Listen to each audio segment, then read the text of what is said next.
Salut les amis, petite audio. Voilà. Je vais vous parler du jour où j'ai arrêté de faire de la merde, de faire de ma vie un échec permanent. C'est vrai que dès mon plus jeune âge, j'avais cette prédisposition artistique. Et souvent mon entourage me disait, bah Jérôme, bah, ce serait un artiste, c'est un artiste, tout ça. Bon, bah, bref. Et à l'école, même déjà à la maternelle, je remportais des prix, tout ça, quoi. Je me rappelle, j'avais gagné un cartable. C'était en 1981, tu vois. Ma mère, elle a retrouvé l'article. Et voilà, j'avais vraiment des prédispositions parce que j'avais un univers, en fait. Techniquement, c'était peut-être pas... Voilà, j'avais peut-être encore du chemin à faire. Mais j'avais déjà un potentiel imaginatif. Cette capacité de créer des univers. Ça renvoie à la vidéo que j'ai faite hier, qui fait pas beaucoup de vues, malheureusement. Voilà, ma chaîne ne fait pas énormément de vues, mais je remercie les gens qui viennent liker et tout ça. Attendez, je vais fermer le clapet. Et donc, ouais, j'avais donc ces prédispositions, on va dire. Et pour moi, c'était normal. Voilà, étant donné que je faisais aucun effort pour y arriver.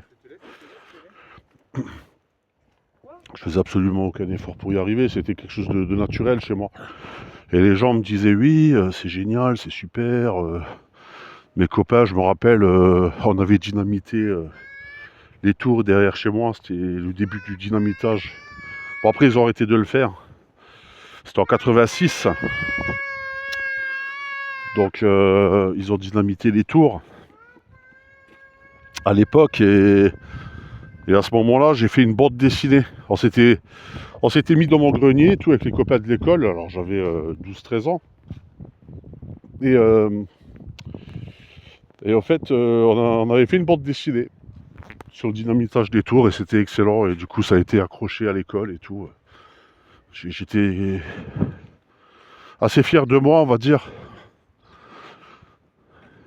Et je me rappelle aussi les colonies de vacances, voilà.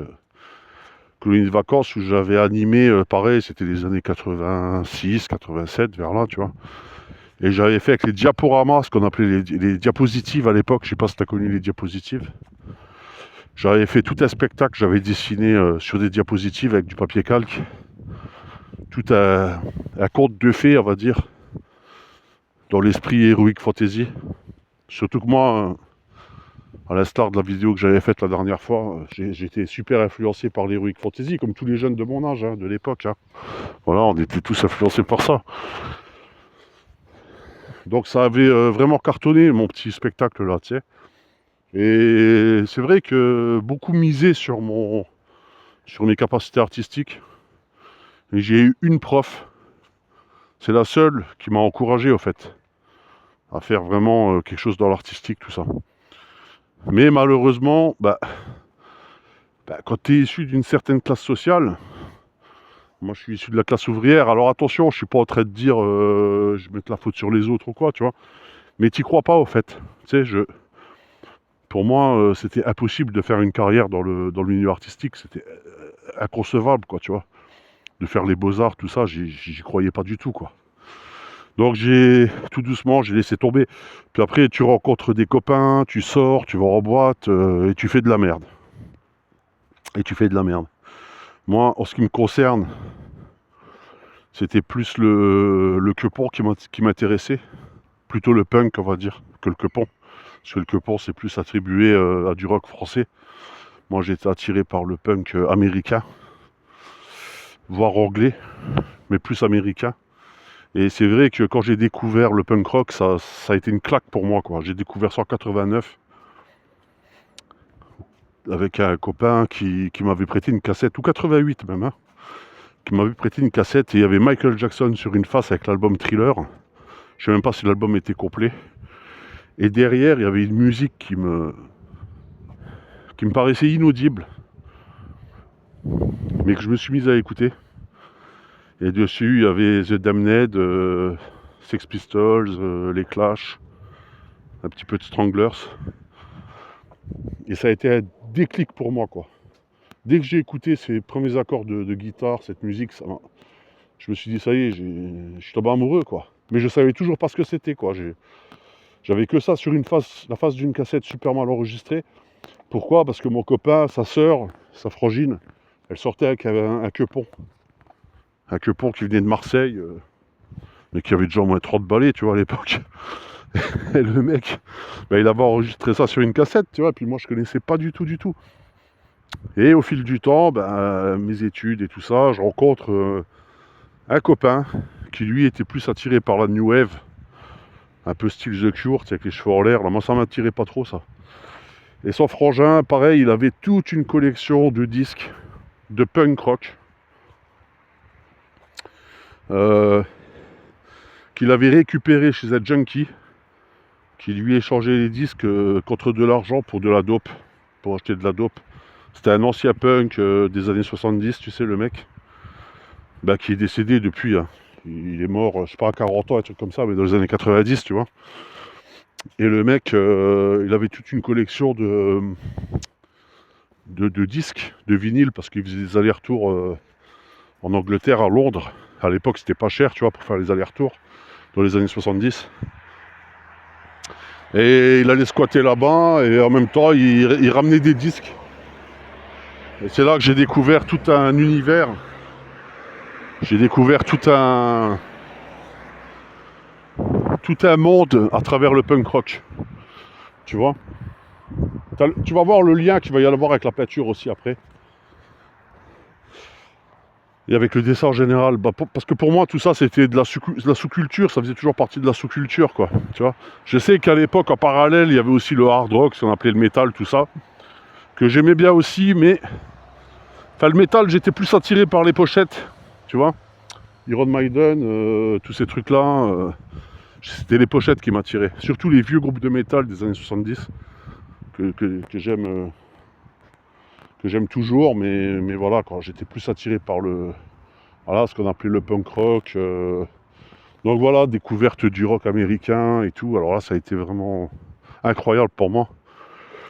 Et on faisait souvent des concerts. Voilà, malheureusement, ça se passait en France, hein, donc c'était plus du rock français, mais c'est pas grave, tu sais. Moi, j'aimais bien l'énergie, en fait, tu vois.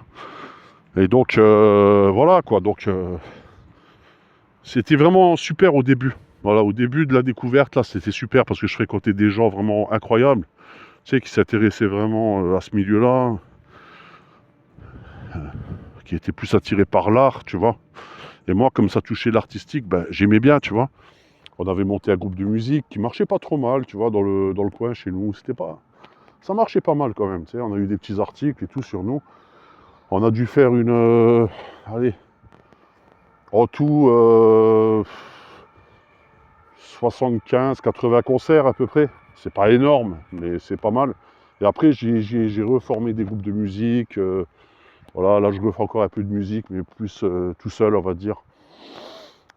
Et après, il y a eu après, on a fait l'Irlande. Voilà, je suis parti en Irlande, en roulotte et tout. C'était vraiment génial, quoi. J'avais 17 ans, avec des copines et tout. C'était vraiment des copains. C'était la belle époque, quoi. C'était vraiment... On dormait sur le ferry. C'était vraiment la belle époque, quoi. On rigolait tout le temps. C'était vraiment super. Et après, malheureusement, on a découvert, on a connu des substances, voilà, qui moi ne m'ont pas réussi.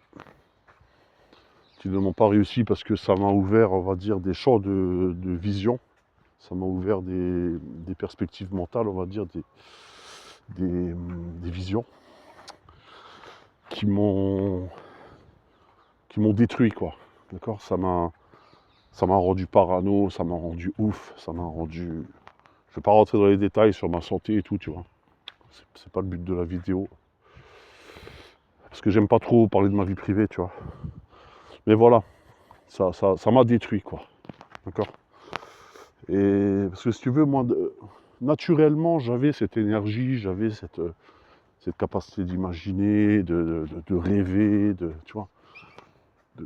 J'avais cette capacité en moi naturellement. Et si tu veux, les substances, là, ça m'a tout enlevé, quoi. Voilà, ça m'a tout enlevé. Et après, je me suis tout doucement, alors que j'étais quelqu'un d'extraverti, plutôt meneur, un peu meneur et tout, un certain succès quand même, tu sais, j'avais quand même une certaine notoriété, on va dire, quand même, j'avais un certain succès et tout. Et tout doucement, je me suis renfermé sur moi-même. La peur a pris le dessus. La peur a pris le dessus, les angoisses, les crises existentielles, tout ça. Ça a pris le dessus et ça a détruit littéralement une partie de ma vie, quoi. Ok. Et c'est là que c'est à partir de là que je dis que j'ai fait que de la merde. J'ai fait que de la merde. J'ai fréquenté des mauvaises personnes qui me détruisaient psychologiquement. Je ne vais pas rentrer dans les détails. Et je me suis éloigné de ce que je savais faire le mieux, c'est-à-dire l'artistique. Tout doucement, plus rien ne m'intéressait, à part faire de la merde. Et donc, ensuite,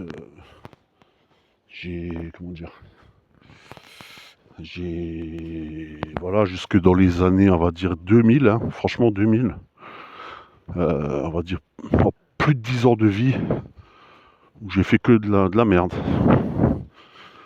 2000, on va dire, j'ai vraiment commencé à avoir un déclic, à prendre soin de moi, à reprendre la musculation, parce qu'il faut dire que c'est vrai qu'au début des années 90, je faisais de la muscu aussi. Je faisais quand même soin, je prenais soin de mon corps quand même, tu vois. Et là, j'ai décidé de me réveiller, j'ai décidé de me mettre un coup de pompe dans le derche. Comment dire. Et à partir de là, voilà. À partir de là, j'ai fait ce qu'il fallait faire, quoi. Je me suis mis dans l'éveil, tu vois. Tout doucement, je me suis mis dans l'éveil, dans l'écoute aussi des autres. Parce que j'étais quelqu'un d'assez enfermé sur moi-même, donc c'est-à-dire je n'étais qu'à l'écoute de moi-même, j'étais auto-centré, incapable, plus capable du tout d'altruisme, plus capable du tout d'écoute. Donc j'ai fait l'effort d'écouter les autres.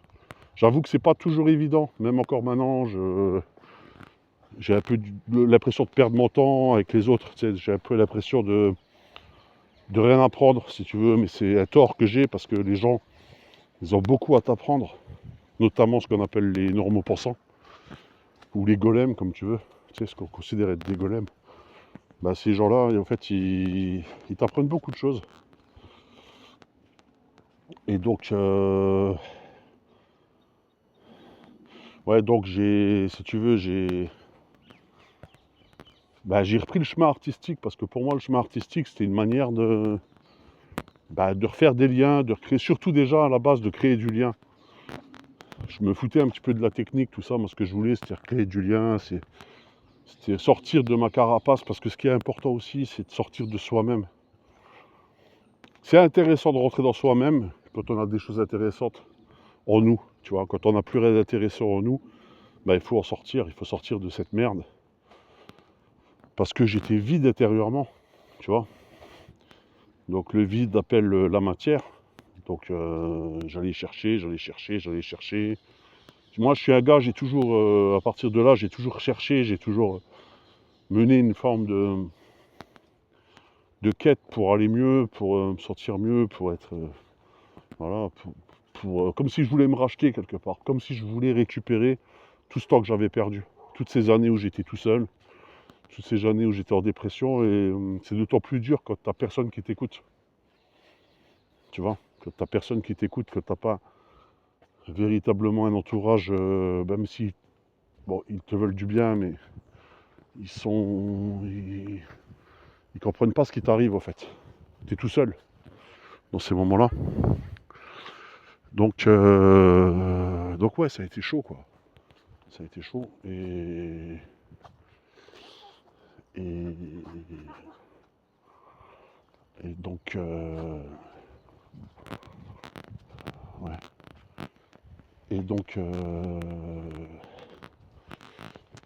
Ouais, ça a été chaud, donc moi ça a été chaud de me mettre un coup de pompe dans le derche, un coup de pied au cul. Mais je pense que quand même, j'ai fait du beau travail. Et ce qui est dommage, c'est que beaucoup de gens ne s'en rendent pas compte, mon entourage ne se rend pas compte des efforts que j'ai fait, quoi. Je peux même dire, je peux appeler ça des efforts surhumains, quoi. J'ai repassé des diplômes, j'ai réussi des concours. Franchement, moi j'estime que c'est des efforts surhumains ce que j'ai fait. J'ai eu des aventures, j'ai eu des amitiés, et je te jure que pour moi, c'était vraiment, vraiment pas gagné, quoi. J'étais sur le point de me foutre en l'air, tu vois. Pas rentrer dans les détails, mais je vais passer les détails, tu vois. Parce qu'en plus, avec une hypersensibilité, un altruisme très peu développé et un autocentrage hyper, presque à la limite de la mégalo, bah, je te prie de me croire que c'est pas gagné, quoi. Voilà. Donc un effort surhumain, ouais, j'ai pas peur des mots, un effort considérable. Et j'ai remonté la pente, tu vois, avec une force incroyable. Incroyable. J'irais même presque à dire que c'est la force que j'ai déployée pour m'en sortir, elle était même physique. Je suis même devenu balèze physiquement. Tu sais, tellement j'ai déployé d'efforts, ça m'a musclé physiquement. C'est bizarre, hein, mais je te jure que c'est vrai. Je suis devenu. Ouais, pas de souci. Merci. Non, pas de souci. En fait, je suis devenu véritablement moi-même. Alors qu'avant, j'étais quelqu'un d'autre. J'étais pas moi, j'étais dans un sous-moi, tu vois. Après, je suis passé par le sur-moi, c'est-à-dire j'étais le moi exagéré, mais toujours en transformation. Et après, je suis devenu moi-même. J'espère. On dit souvent être soi-même, mais tu sais, c'est pas évident d'être soi-même. Tu sais, c'est pas évident de se connaître. Donc voilà, ça a été des étapes, des paliers. Après, si tu veux, cette colère, tout doucement, elle s'est transformée. J'en ai encore de la colère, hein, beaucoup, hein, mais j'ai essayé de la transformer en quelque chose de positif.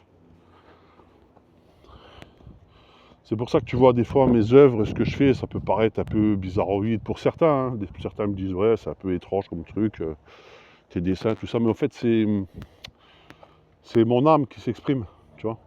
C'est même pas le pinceau, je m'en fous du matériel quelque part. Tu peux me donner n'importe quelle peinture. Moi, ce que je veux, c'est m'exprimer. Tu vois, c'est ça le plus important. Allez, sur ce, j'espère que c'était pas trop long. C'était une vidéo un peu personnelle pour vous expliquer, voilà, que ben, rien n'est perdu, rien n'est foutu. C'est dur pour tout le monde. La vie est très difficile. Faut pas s'attendre à ce que la vie soit facile, hein. Faut pas s'attendre à ce que la vie vous fasse de cadeaux. Elle vous en fera pas. Elle va pas vous épargner. C'est un combat permanent de tous les jours. Il faut se battre. C'est une guerre, hein. C'est véritablement une guerre. Avec des moments des épiphanies comme ça, de temps en temps, où il y a des petits moments des trêves, bon, ça sort bien. Mais c'est ça. Pour moi, en tout cas, c'est ça. Voilà. Après, il y a peut-être d'autres personnes pour qui la vie est belle tout le temps, c'est toujours positif, toujours bien. Moi, c'est pas mon cas. Allez, je vous laisse. Ciao.